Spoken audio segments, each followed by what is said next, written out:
Hello everyone, welcome to Triple A Science Academy. कल हमने सीखा कि अगर आप एक परफेक्ट केमिकल इक्वेशन लिखना चाहते हो तो आपको 3 स्टेप्स फॉलो करने पड़ेंगे। स्टेप 1 था कि पूरा नेम एलिमेंट्स की लिखने की जरूरत नहीं है, शॉर्ट सिंबल लिखने होते हैं। स्टेप 2 था बैलेंसिंग, जिसको हम आज डिटेल में समझेंगे। और स्टेप 3 था कि केमिकल इक्वेशन को और ज्यादा इंफॉर्मेटिव बनाने के लिए हमें उस पे एलिमेंट्स के नीचे उसकी फिजिकल स्टेट्स को मेंशन करना होगा। आप लोग हीट दे रहे हो या हीट अपने आप बाहर आ रही है, इसको भी मेंशन करना होगा। इसके अलावा अगर आप कोई कैटलिस्ट यूज कर रहे हो या रिएक्शन को एक पर्टिकुलर प्रेशर पे कर रहे हो तो उसको भी एरो के ऊपर मेंशन करना होगा। आज हम लोग डिटेल में समझेंगे कि बैलेंसिंग कैसे करनी होती है। अच्छा बच्चों, जब मैं आपकी क्लास में थी तो मेरे दिमाग में एक क्वेश्चन जरूर आता था कि मैं क्यों सीख रही हूँ ये सब। A plus B gives AB, C plus O2 gives CO2, H2 plus O2 gives water। क्या जरूरत है ये सीखने की? जरूरत है।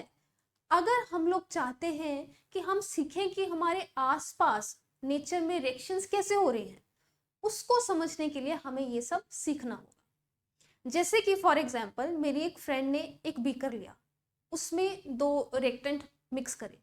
कुछ देर बाद उसने देखा कि उसमें से गैस निकल रही है।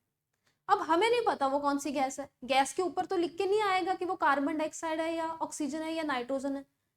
लेकिन अगर वो मुझे बता दे कि उसने बीकर में क्या कुछ मिक्स करा, फॉर एग्जाम्पल उसने बीकर में लिया कार्बन और ऑक्सीजन, अब मैं बता सकती हूं कि बीकर में से कौन सी गैस बाहर आई, राइट। इसके अलावा अगर ह्यूमन ने समझना है कि नेचर में रिएक्शंस कैसे हो रही हैं और अगर वो नए केमिकल्स लैब में बनाना चाहता है तो उसको ये सब सीखना होगा, राइट। अब हम आते हैं कि केमिकल इक्वेशन को बैलेंस कैसे करते हैं। अगर नेचर की रिएक्शंस को समझना है तो नेचर के रूल्स को भी समझना होगा। अब नेचर एक रूल फॉलो करती है और वो रूल है law of conservation of mass. ये लॉ नेचर फॉलो करती है और अगर हमने उसकी रिएक्शन को समझना है तो मुझे भी ये लॉ फॉलो करना पड़ेगा। अब ये लॉ क्या कहता है? लॉ कहता है, law of conservation of mass कहता है कि मास can neither be created nor be destroyed. यानी कि जो टोटल मास एलिमेंट्स का रिएक्टेंट वाली साइड होगा वही टोटल मास एलिमेंट्स का प्रोडक्ट वाली साइड होना चाहिए। अगर मैं आपको ये इजी वे से समझाऊं तो जैसे यहाँ पे ए कितने हैं? 1। और इस तरफ बी कितने हैं? 1। तो प्रोडक्ट वाली तरफ भी ए 1 ही होना चाहिए और बी भी 1 ही होना चाहिए। ये कहता है law of conservation of mass. और अगर ऐसा नहीं होगा तो आपकी केमिकल इक्वेशन में कोई गड़बड़ है, राइट। अब एग्जाम्पल से समझते हैं। अच्छा, इसको समझने से पहले ये रूल जरूर देख लेना, 3 टिप्स देख लेना स्टूडेंट्स के लिए। ये क्या टिप्स है? ये कहता है केमिकल इक्वेशन को बैलेंस करने के लिए ये 3 चीजें ध्यान रखनी पड़ेगी। पहला कहता है डू नॉट चेंज सब्सक्रिप्ट्स। सब्सक्रिप्ट्स क्या होता है? फॉर एग्जाम्पल मेरे पास ये एक रिएक्शन है,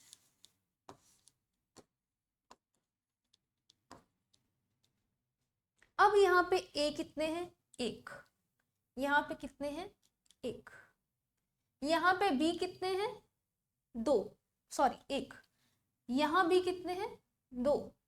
अगर कोई बच्चा सोचे कि ये तो मैम इजी है, मैं यहाँ पे भी 1 कर देता हूँ, बी हटा देता हूँ, तो ये गलत है। जो नीचे वाला नंबर है उसको हम लोग चेंज नहीं कर सकते। ना तो यहाँ पे मैं 3 लिख सकती हूँ, 4 लिख सकती हूँ, 5 लिख सकती हूँ, इसको बढ़ा भी नहीं सकती, ना ही मैं इसको कम कर सकती हूँ। यहाँ पे मैं 2 की जगह 1 भी नहीं लिख सकती। नीचे वाले नंबर्स को चेंज नहीं करना होता है। अगर यहाँ पे भी होता तो ये भी मैं चेंज नहीं कर सकती, ये फिक्स है। अगर यहाँ पे 3 होता तो इसको भी मैं चेंज नहीं कर पाऊंगी, तो ये चीज ध्यान रखना। फिर मैं चेंज कर क्या सकती हूँ? कोफिशिएंट्स। जो यहाँ पे फ्रंट पे नंबर होता है ना बेटा, फॉर एग्जाम्पल यहाँ पे मैं नंबर ले रही हूँ 2, ठीक है। और यहाँ पे ए कितने हुए फिर? 1 यहाँ पे एक A1 है, यहाँ पे A कितने हैं 2 है।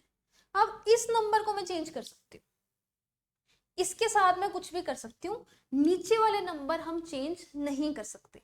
तीसरा रूल है प्रैक्टिस करो, प्रैक्टिस से ही केमिकल इक्वेशन आप जल्दी कर पाओगे, थोड़ा टाइम लगेगा, 3-4 इक्वेशन आप स्लो करोगे, 5th इक्वेशन से आपकी स्पीड बननी शुरू हो जाएगी, बिना प्रैक्टिस से नहीं होगी।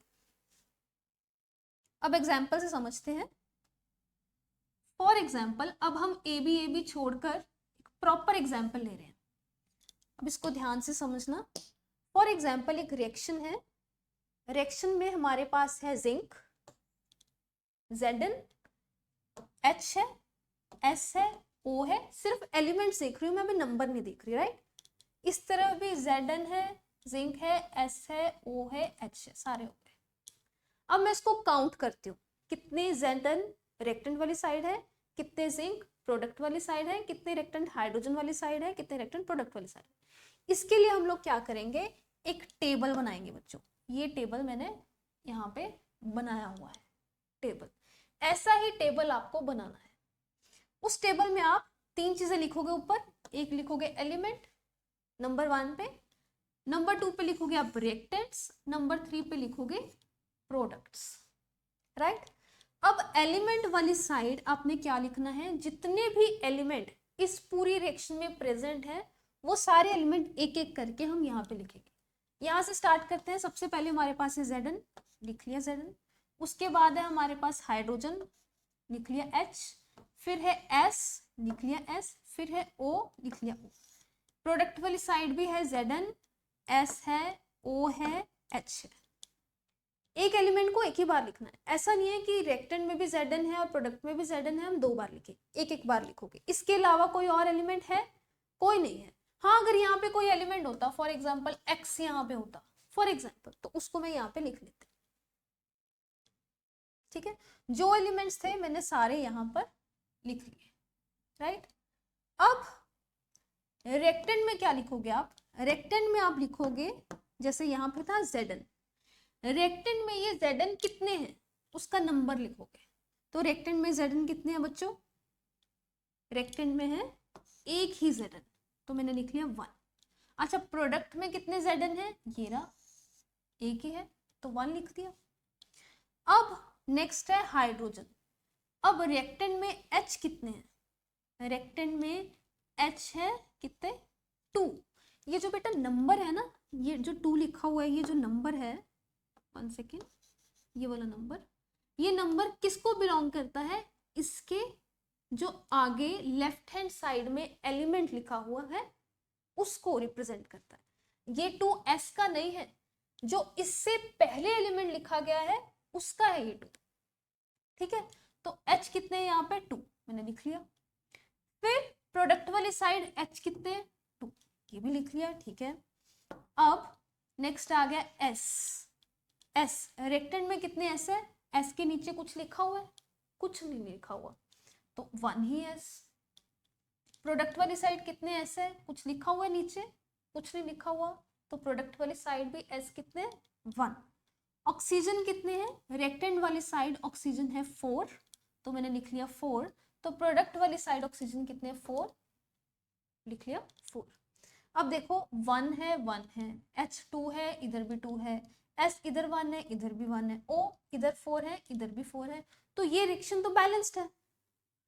जितने नंबर ऑफ एलिमेंट्स रिएक्टेंट वाली साइड प्रेजेंट है उतने ही नंबर ऑफ एलिमेंट्स प्रोडक्ट वाली साइड है, तो ये रिएक्शन क्या है, बैलेंस्ड है। अगर यहाँ पे कोई नंबर ऐसे होता, जैसे फॉर एग्जांपल Zn इस तरफ रिएक्टेंट वाली साइड 1 होता और प्रोडक्ट वाली साइड 2 होता, तो फिर हमें अपना दिमाग चलाना पड़ता कि अब हम इसको बैलेंस कैसे करें। एक और ध्यान देने वाली चीज है, फॉर एग्जाम्पल बच्चों मेरे पास कुछ ऐसा लिखा हो, ए बी से ही समझा रही हूं, जैसे ए बी है 2। अब यहाँ पे नंबर ऑफ ए कितने हैं 1, नंबर ऑफ बी कितने हैं 2। ठीक है, ये तो सिंपल था। लेकिन अगर मैं ऐसे लिख दूं, ये जो आगे वाला नंबर होता है ना, एक इंजन की तरह है, ये आगे वाला नंबर, इसके पीछे जितने भी एलिमेंट्स लिखे हुए हैं ये सबका है, ये किसी एक का नहीं है। जैसे ये 2 था, ये 2 तो सिर्फ बी का था, जो इसके आगे लिखा हुआ है सिर्फ उसका था। लेकिन जो फ्रंट पे नंबर लिखा होता है, जो कोफिशिएंट जिसको हम बोलते हैं, ये सबका होता है। अब यहाँ पे a कितने हैं 2 और b कितने हैं, कितने होंगे, ऑलरेडी पहले 2 थे, अब 2 मैंने और लगा दिया। इस नंबर को और इस नंबर को आपस में मल्टीप्लाई करना होता है, याद रखना प्लस नहीं करना होता, मल्टीप्लाई करना होता है। एक और एग्जांपल समझते हैं। फॉर एग्जांपल यहाँ पे है 2ab। अब इस केस में a कितने हैं 2, b भी कितने हैं 2, क्योंकि ये जो आगे 2 लिखा है इसके पीछे जितने भी एलिमेंट्स हैं ये सबका है, ये इंजन की तरह है, ठीक है। अगर यहाँ पे होता c तो c भी कितने होते 2। अच्छा, अगर मैं यहाँ पे लिख दूं ऐसे, इस केस में a कितने हैं 2, b कितने हैं 2, c कितने हैं, मल्टीप्लाई कर दो 4। अगर यहाँ पे लिखा होता c3 तो इस केस में c कितने होते, मल्टीप्लाई कर दो 6। इस तरह से हम लोग चेक करते हैं कि एटम्स जो एलिमेंट्स हैं वो कितने प्रेजेंट है, ठीक है। अब वापस इस सेक्शन में आते हैं। इस सेक्शन में मैंने टेबल बना के देख लिया, हर एलिमेंट जितने रेक्टेंट वाली तरफ प्रेजेंट है उतना ही प्रोडक्ट वाली साइड तरफ उतना ही बैलेंस्ड है। तो ये रिएक्शन क्या है, इक्वल है, बैलेंस्ड है। नंबर ऑफ एलिमेंट्स इक्वल है, रेक्टेंट भी 1 है तो प्रोडक्ट भी 1 है, यहाँ पे 2 है तो ये भी 2 है, 1 है तो ये भी 1 है, तो 4 है तो ये भी 4 है। तो इसमें मुझे कुछ चेंज करने की जरूरत नहीं है, ये रिएक्शन ऑलरेडी बैलेंस्ड है। अब नेक्स्ट हम ऐसी रिएक्शन लेंगे जो अनबैलेंस्ड होगी, जिसको हमें बैलेंस करना होगा। तो नेक्स्ट एग्जाम्पल हम ले रहे हैं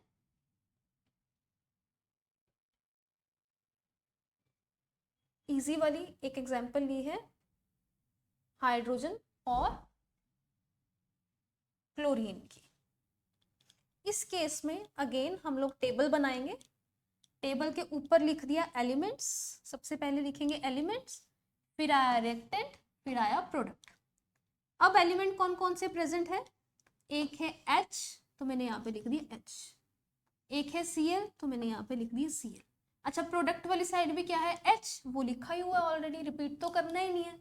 और क्या लिखा हुआ है Cl, Cl भी मैंने ऑलरेडी लिखा ही हुआ है तो रिपीट नहीं करना। तो ये दो ही एलिमेंट्स प्रेजेंट है, रेक्टेंट वाली साइड और प्रोडक्ट वाली साइड। अब नंबर काउंट कर लेते हैं। हाइड्रोजन कितने हैं, रेक्टेंट वाली तरफ हाइड्रोजन 2 है तो H कितने हैं, रेक्टेंट वाली तरफ 2। प्रोडक्ट वाली साइड H कितने हैं, नीचे कोई नंबर लिखा है नहीं, आगे कोई नंबर लिखा है नहीं, तो एक ही H प्रेजेंट है प्रोडक्ट वाली साइड। उसी तरह Cl कितने प्रेजेंट है रेक्टेंट वाली साइड 2, ये लिखा नीचे 2, और प्रोडक्ट में कितने प्रेजेंट है Cl 1। अब देखो यहाँ पे 2, यहाँ पे 1, गड़बड़ हो गई, बैलेंस्ड नहीं है। यहाँ पे Cl कितने 2, यहाँ पे है 1। अब मुझे इस रिएक्शन को बैलेंस करना पड़ेगा। तो बैलेंसिंग के लिए हमने सीखा था कि हम नीचे वाला नंबर चेंज नहीं कर सकते, यानी कि यहाँ पे 2 जो लिखा है हम इसको हटा नहीं सकते।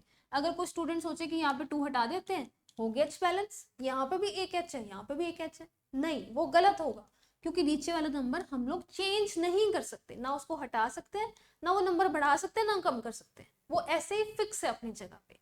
कर सकते हैं तो आगे एक नंबर लगा सकते हैं। अब देखो मैं क्या कर रही हूँ, अगर मैं यहाँ पर 2 लगा दूं फॉर एग्जाम्पल, तो हाइड्रोजन H कितने हो जाएंगे, यहाँ पे 4, और इस तरफ कितने H 1। ये तो मैंने और गड़बड़ कर दी, मैंने तो इसको बढ़ाना था, इसको 1 से 2 करना था, मैंने तो इसको 2 से 4 कर दिया, अब तो और दिक्कत हो गई है ना। तो एक मेरे दिमाग में चीज आई कि मैं क्या करती हूँ, आगे नंबर लगा सकती हूँ, तो यहाँ पे क्यों लगाऊं, अगर मैं 2H यहाँ पे है तो यहाँ पे भी 2 कर देती हूँ। अब यहाँ पे H कितने थे 2, यहाँ पे H कितने 2, पर दिक्कत क्या हो गई, ये 2 अकेला H का थोड़ी है, अगर मैं आगे कोई नंबर लगाती हूँ वो तो सबके लिए है जो पीछे लगे हुए एलिमेंट्स। तो Cl भी कितने हो गए 2, तो यहाँ पे Cl कितने थे 2, तो Cl भी बैलेंस हो गए और H भी बैलेंस हो गया, ठीक है। एक और एग्जाम्पल लेते हैं। इस एग्जाम्पल में हमारे पास क्या है, आयरन Fe और वाटर H2O, दूसरी तरफ है Fe3O4 एंड H2, राइट। अब यहाँ पे हम टेबल बनाएंगे, टेबल में लिखेंगे एलिमेंट्स, आप लोग ये खुद करने की ट्राई करो साथ साथ, एलिमेंट्स, रेक्टेंट्स एंड प्रोडक्ट्स। कौन कौन से एलिमेंट प्रेजेंट है रेक्टेंट वाली तरफ, Fe लिख लिया और क्या है H लिख लिया, और क्या प्रेजेंट है O। इस तरफ भी Fe प्रेजेंट है, मैंने ऑलरेडी लिखा हुआ है। इस तरफ क्या प्रेजेंट है O, मैंने ऑलरेडी लिखा हुआ है। और क्या प्रेजेंट है H, वो भी मैंने ऑलरेडी लिखा हुआ है। इसके अलावा और कुछ भी प्रेजेंट नहीं है। अब नंबर्स लिख लेते हैं। रेक्टेंट वाली साइड कितने Fe है, कितने आयरन लिखे हुए हैं, 1, तो 1 आ गया। अब प्रोडक्ट वाली साइड कितने Fe है, ये रहा नीचे नंबर 3। अनबैलेंसिंग दिख रही है अभी से। H कितने हैं रेक्टेंट वाली साइड, 2, और प्रोडक्ट वाली साइड H कितने हैं, 2, ये तो इक्वल आ गया। और क्या है O, रेक्टेंट वाली साइड O कितने हैं, 1, और प्रोडक्ट वाली साइड तो और 4 है भाई। ठीक है, अब this is unbalanced chemical equation, इसको हमें बैलेंस करना। मेरे पास सबसे पहले देख के एक ही आइडिया आया है। सबसे पहले मैंने Fe को देखा, Fe यहाँ पे 3 है, तो हर स्टूडेंट के दिमाग में यही सबसे पहले आइडिया आएगा कि यहाँ पे 3 लगा देता हूँ, यहाँ पे 3 हो जाएगा, ये भी 3 है। अब आगे देखते हैं। चलो, ये तो आयरन तो हो गया बैलेंस। अब आ गया वाटर। H कितने हैं यहाँ पे, 2, यहाँ पे H कितने, 2, ये तो बैलेंस्ड है। O कितने हैं यहाँ पे, 1, और यहाँ पे O कितने हैं, 4। तो क्या करूँ, नीचे तो 4 लगा नहीं सकती, आगे 4 लगा सकती हूँ, और तो मेरे पास कोई ऑप्शन ही नहीं है, तो मैंने यहाँ पे 4 लगा दिया। अब ये लगाने से दिक्कत क्या होती है, O तो 4 हो गए, पर H कितने हो गए, 4 × 2 8 हो गए। ठीक है, H तो मेरे पास बैलेंस थे, H तो 2 था ही, पर इसकी वजह से अब H 8 हो गए। आयरन बैलेंस्ड हो गया, 3 3। ऑक्सीजन यहाँ पे 4 लग गया, 4 हो गए, यहाँ पे 4, तो ऑक्सीजन बैलेंस हो गया। अब ये नंबर लगाने की वजह से S की अनबैलेंसिंग, H की अनबैलेंसिंग हो गई। H पहले कितने थे, 2, इधर भी थे 2, अब यहाँ पे H कितने हो गए, 8, उधर 2 है। तो अगर मैं यहाँ पे 4 लगा दूं तो अब यहाँ पे भी 8 हो गए, राइट। अब ये हो सकता है आपको देखने में डिफिकल्ट लगे, लेकिन अगर आप अपने आप जो मैंने एग्जांपल्स कराए हैं उनको ही एक बार देखकर अपने आप प्रैक्टिस कर लो, तो आपको ये इजी लगने लग जाएगी। इतनी इजी कि आप एक टाइम पर आपको ये टेबल बनाने की जरूरत भी नहीं पड़ेगी, आप बिना टेबल बनाए ही अपने आप रिएक्शंस करने लग जाओगे। अब नेक्स्ट कुछ एग्जांपल्स मैं आपको होमवर्क के लिए दे रही हूँ, प्रैक्टिस क्वेश्चंस। क्या एग्जांपल है ये, N2 + H2 gives NH3, ये सारे नीचे हैं बच्चों। C + O2 gives CO, Al + HCl gives AlCl3 + H2। इन इक्वेशंस की आप प्रैक्टिस करो। कोई डाउट हुआ तो कमेंट सेक्शन में जरूर मैसेज करो। Thank you so much.